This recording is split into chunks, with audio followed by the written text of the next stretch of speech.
Exodus chapter 22. Whoever steals an ox or a sheep and slaughters it or sells it must pay back 5 head of cattle for the ox and 4 sheep for the sheep. If a thief is caught breaking in at night and is struck a fatal blow, the defender is not guilty of bloodshed. But if it happens after sunrise, the defender is guilty of bloodshed. Anyone who steals must certainly make restitution, but if they have nothing, they must be sold to pay for the theft. If the stolen animal is found alive in their possession, whether ox or donkey or sheep, they must pay back double. If anyone grazes their livestock in a field or vineyard and lets them stray and they graze in someone else's field, the offender must make restitution from the best of their own field or vineyard. If a fire breaks out and spreads into thorn bushes so that it burns shocks of grain or standing grain, or the whole field, the one who started the fire must make restitution. If anyone gives a neighbor silver or goods for safekeeping and they are stolen from the neighbor's house, the thief, if caught, must pay back double. But if the thief is not found, the owner of the house must appear before the judges, and they must determine whether the owner of the house had laid hands on the other person's property. In all cases of illegal possession of an ox, a donkey, a sheep, a garment, or any other lost property about which somebody says, "This is mine," both parties are to bring their cases before the judges. The one whom the judges declare guilty must pay back double to the other. If anyone gives a donkey, an ox, a sheep, or any other animal to their neighbor for safekeeping, and it dies or is injured or is taken away while no one is looking, the issue between them will be settled by the taking of an oath before the Lord that the neighbor did not lay hands on the other person's property. The owner is to accept this and no restitution is required. But if the animal was stolen from the neighbor, restitution must be made to the owner.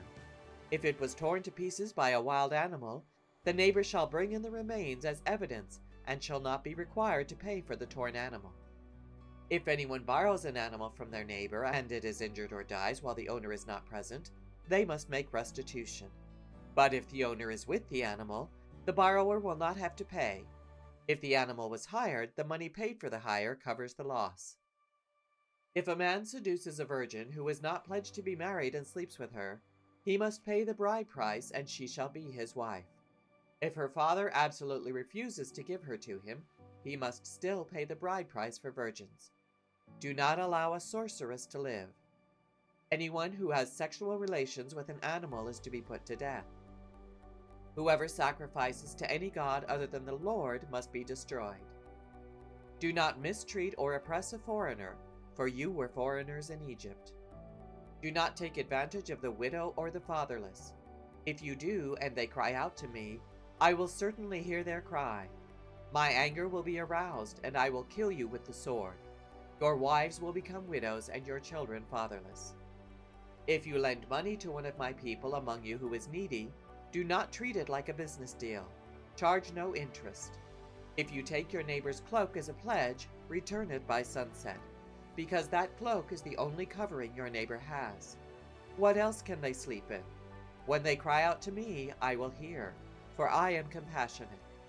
Do not blaspheme God or curse the ruler of your people. Do not hold back offerings from your granaries or your vats. You must give me the firstborn of your sons.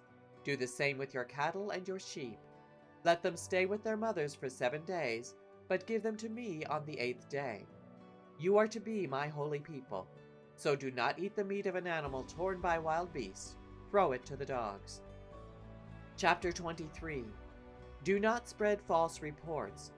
Do not help a guilty person by being a malicious witness. Do not follow the crowd in doing wrong. When you give testimony in a lawsuit, do not pervert justice by siding with the crowd, and do not show favoritism to a poor person in a lawsuit. If you come across your enemy's ox or donkey wandering off, be sure to return it. If you see the donkey of someone who hates you fallen down under its load, do not leave it there. Be sure you help them with it. Do not deny justice to your poor people in their lawsuits. Have nothing to do with a false charge, and do not put an innocent or honest person to death, for I will not acquit the guilty. Do not accept a bribe, for a bribe blinds those who see and twists the words of the innocent. Do not oppress a foreigner. You yourselves know how it feels to be foreigners, because you were foreigners in Egypt. For 6 years you are to sow your fields and harvest the crops, but during the 7th year let the land lie unplowed and unused. Then the poor among your people may get food from it, and the wild animals may eat what is left. Do the same with your vineyard and your olive grove. 6 days your work, but on the 7th day do not work, so that your ox and your donkey may rest, and so that the slave born in your household and the foreigner living among you may be refreshed. Be careful to do everything I have said to you. Do not invoke the names of other gods. Do not let them be heard on your lips. 3 times a year you are to celebrate a festival to me. Celebrate the festival of unleavened bread. For 7 days eat bread made without yeast, as I commanded you. Do this at the appointed time in the month of Aviv, for in that month you came out of Egypt. No one is to appear before me empty-handed. Celebrate the festival of harvest with the first fruits of the crops you sow in your field. Celebrate the festival of ingathering at the end of the year, when you gather in your crops from the field. 3 times a year all the men are to appear before the sovereign Lord. Do not offer the blood of a sacrifice to me along with anything containing yeast. The fat of my festival offerings must not be kept until morning. Bring the best of the first fruits of your soil to the house of the Lord your God. Do not cook a young goat in its mother's milk. See, I am sending an angel ahead of you to guard you along the way and to bring you to the place I have prepared. Pay attention to him and listen to what he says. Do not rebel against him. He will not forgive your rebellion, since my name is in him. If you listen carefully to what he says and do all that I say, I will be an enemy to your enemies, and I will oppose those who oppose you. My angel will go ahead of you and bring you into the land of the Amorites, Hittites, Perizzites, Canaanites, Hivites, and Jebusites, and I will wipe them out. Do not bow down before their gods or worship them or follow their practices. You must demolish them and break their sacred stones to pieces. Worship the Lord your God, and his blessing will be on your food and water. I will take away sickness from among you, and none will miscarry or be barren in your land. I will give you a full lifespan. I will send my terror ahead of you and throw into confusion every nation you encounter. I will make all your enemies turn their backs and run. I will send the hornet ahead of you to drive the Hivites, Canaanites, and Hittites out of your way. But I will not drive them out in a single year, because the land would become desolate and the wild animals too numerous for you. Little by little I will drive them out before you, until you have increased enough to take possession of the land. I will establish your borders from the Red Sea to the Mediterranean Sea, and from the desert to the Euphrates River. I will give into your hands the people who live in the land, and you will drive them out before you. Do not make a covenant with them or with their gods. Do not let them live in your land, or they will cause you to sin against me, because the worship of their gods will certainly be a snare to you. Chapter 24. Then the Lord said to Moses, Come up to the Lord, you and Aaron, Nadab and Abihu, and 70 of the elders of Israel. You are to worship at a distance, but Moses alone is to approach the Lord. The others must not come near, and the people may not come up with him. When Moses went and told the people all the Lord's words and laws, they responded with one voice, Everything the Lord has said we will do. Moses then wrote down everything the Lord had said.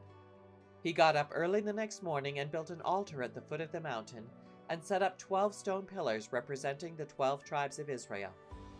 Then he sent young Israelite men, and they offered burnt offerings and sacrificed young bulls as fellowship offerings to the Lord. Moses took half of the blood and put it in bowls, and the other half he splashed against the altar. Then he took the book of the covenant and read it to the people. They responded, We will do everything the Lord has said. We will obey. Moses then took the blood, sprinkled it on the people, and said, This is the blood of the covenant that the Lord has made with you in accordance with all these words. Moses and Aaron, Nadab and Abihu, and the 70 elders of Israel went up and saw the God of Israel. Under his feet was something like a pavement made of lapis lazuli, as bright blue as the sky. But God did not raise his hand against these leaders of the Israelites. They saw God, and they ate and drank. The Lord said to Moses, Come up to me on the mountain and stay here, and I will give you the tablets of stone with the law and commandments I have written for their instruction." Then Moses set out with Joshua his aide, and Moses went up on the mountain of God. He said to the elders, "Wait for us until we come back to you. Aaron and Hur are with you, and anyone involved in a dispute can go to them." When Moses went up on the mountain, the cloud covered it, and the glory of the Lord settled on Mount Sinai. For 6 days the cloud covered the mountain, and on the 7th day the Lord called to Moses from within the cloud. To the Israelites the glory of the Lord looked like a consuming fire on top of the mountain. Then Moses entered the cloud as he went on up the mountain, and he stayed on the mountain 40 days and 40 nights.